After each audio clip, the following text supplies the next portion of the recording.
on the internet.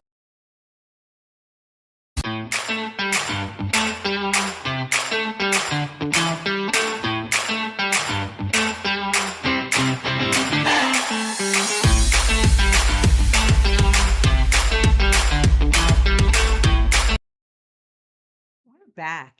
You are listening to Turbocharge Your Business on the #1 global business talk and news network on the internet, IBGR, International Business Growth Radio. I'm your host, Patty Lawrence. This is episode 43, Performance Measures, Liquidity and Solvency Ratios. Be sure to go to our website at ibgr.network and download the show notes. So, what exactly are liquidity and solvency ratios? Wow, they sound kind of scary.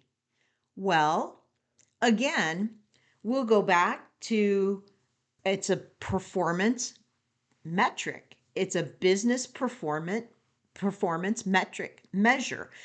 They're really very specific, though. They're very specific in the financial arena. And of course, we go back to say what gets measured gets managed. And these specific ratios are important because they relate to the business operations, but in a very specific way, in a very specific going concern type of way. So let's look at solvency ratios, liquidity and solvency. Well, they're two different measures, two different metrics, and solvency kind of is the scary one. So just as you think about solvency, you think about insolvency, right? And that's kind of what it's measuring, right? It's the scary aspect of it. So they're both um, they're both measures that relate to the state of financial health, sorry. And but they're different. So how are they different? So solvency is that scary one. Um, but it's the unscary side of scary because insolvency is the scary one. Solvency, it's actually the measure is looking at the company's ability or capacity to meet its long-term financial commitments. And what does that mean? So long-term financial commitments are long-term debt, right? Long-term, um, you know, uh, uh, long-term debt as it relates to loans on the books. Um, you know, we get to look at this in with respect to um, I guess, assets and liabilities. So when you look at solvency, a solvent company, what does that look like? A solvent company is a company that owns more than it owes. So you've heard me say before, assets are what the company owns. Liabilities are what the company owes. So we talked about that in a previous segment. And so solvent companies have a positive net worth and they're able to manage their debt load. What does that mean? Well, that means they have enough cash, enough assets to meet those debt service obligations, to meet their loan payments over time. So, one solvency ratio is debt to equity. And debt to equity is basically total debt divided by total equity. And it indicates the degree of financial leverage being used by the business. And it includes both short-term and long-term debt.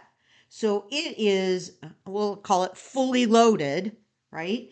It is looking at everything related to debt, the debt of the company, right? All debt, no matter if it's, a car loan or if it's just a little note payable or if it's accounts payable, it doesn't matter. It's everything that's owed versus the value of the business.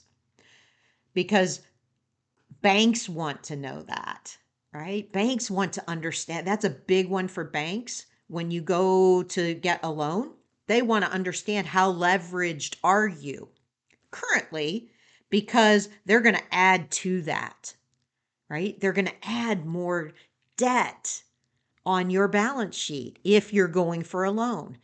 And if you get too leveraged, if that number gets too high, then it it sends off flags, warning flags to the bankers, because they feel that you might not be able to pay them back over time. Well, it could be the SBA, it could be your local bank, could be your credit union, whatever that institution is, they're looking at your debt to equity ratio. Another ratio in this category is debt to assets. So we're looking at total debt versus total assets. So it's another leverage measure in that category, because you're looking at total debt. So it's looking at the leverage, and it measures the percentage of a company's assets that have been financed with debt, both short-term and long-term debt. And the higher the ratio, the greater degree of leverage and consequently financial risk that is associated with that. So that's what a bank would see. That's what any lending institution would see, or anybody looking at your balance sheet to actually maybe buy into your company, or if you're interested in selling your company. Another ratio we like to look at, and especially banks like to look at, is called the interest coverage ratio. And what is that? Interest coverage. Well, it measures your company's ability to meet the interest expense on its debt, on the debt. So it's that coverage. Can you cover the interest? Forget everything else. Can you cover the interest payments that are going to be due? And it's looking at one of the things it looks at is the higher the ratio. The interpretation is the higher the ratio, the better the company's ability is to cover that interest expense. So it's looking at operating income divided by interest expense. So how many times can you cover that? So the higher the number, obviously, the better your position is. Now, let's look at liquidity ratios. What are liquidity ratios? So liquidity ratios are a measure of how, I should say, the company's ability to pay short-term obligations. So short-term obligations, what are those? Accounts payable. Those are current payments, current note payments, current loan payments. Not really the long-term aspect of it. So you take out the long-term aspect of it, which is measured with solvency ratios. You're looking at the here and the now. Like within this year, do we have the ability to pay all of our obligations? So what does that look like? A company with enough liquidity will have adequate cash available to pay its ongoing bills in the short run, right? Looking at 1 year. And so what are some of the liquidity ratios that we look at. First of all, it's the current ratio.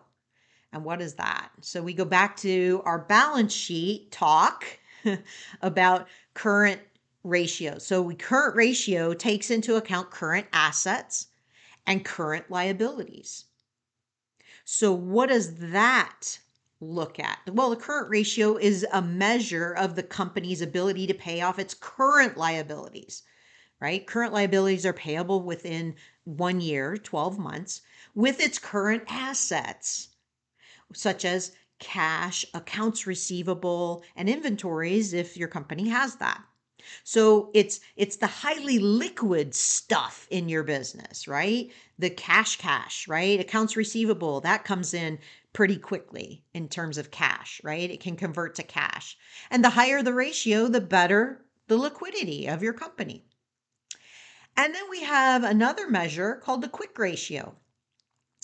And what the quick ratio looks at is it sets aside, it's very similar to the current ratio, except for it factors out inventories. It says we're not going to look at inventories. So it takes current assets minus inventories and divides that into current liabilities.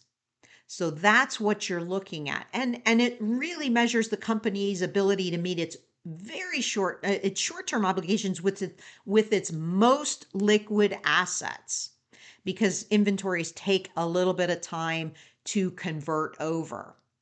So why do we like these measures? Because we can manage them. Again, these are manageable, and we need to focus on them because cash in our business and liquidity gives us options. So we're going to head into a short 2-minute break. And when we return, we will be talking about operational metrics. Be sure to check out my collection of free resources at turboexecs.com/turbocharge. And you can continue the conversation with me, Patty Lawrence, on LinkedIn. You have been listening to Turbocharge Your Business in episode 43, Performance Measures, Liquidity, and Solvency Ratios on IBGR. I'm Patty Lawrence, and we'll be back after a short break.